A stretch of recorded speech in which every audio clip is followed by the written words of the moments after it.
পৌরসভার পৌর প্রাথমিক স্বাস্থ্যকেন্দ্র 2 তার পথ চলা শুরু হলো।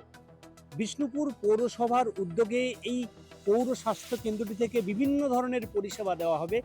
বিভিন্ন ধরনের চিকিৎসকরা এখানে আউটডোর পরিষেবা দেবেন, বিভিন্ন ধরনের পরীক্ষা নিরীক্ষাও করা হবে।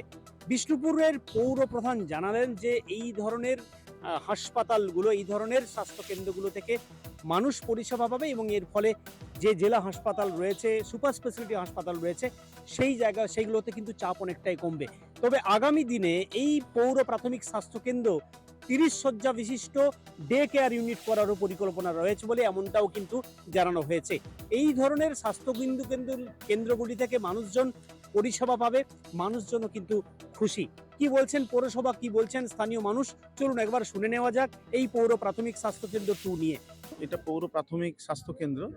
এই জায়গাতে যারা বহির্বিভাগে চিকিৎসা করাতে আসবেন ওপিডিতে, তারা তাদের সমস্ত ওষুধপত্র বিনামূল্যে পাবে এবং সে বিষয়ে ডাক্তারবাবুরা যদি প্রেসক্রাইব করেন যে রক্ত পরীক্ষা, মলমূত্র পরীক্ষা এবং ইসিজি এবং এক্স রে একই ছাতার তলায় সেখান থেকে পাওয়া যাবে।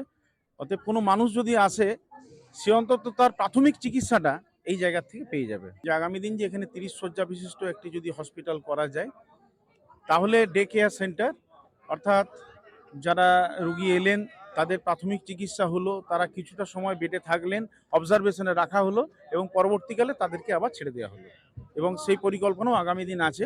তাহলে ওই উপকার হবে, কাছে মানুষ। কোথায় যেতে হচ্ছিল আপনাকে না হলে? ভেনার হসপিটালে যেতে হচ্ছিল।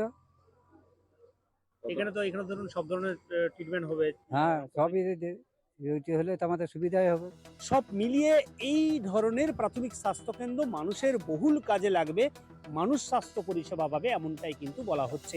আমার শহর বিষ্ণুপুর থেকে সৌরভ গঙ্গোপাধ্যায়, কলকাতা টিভি।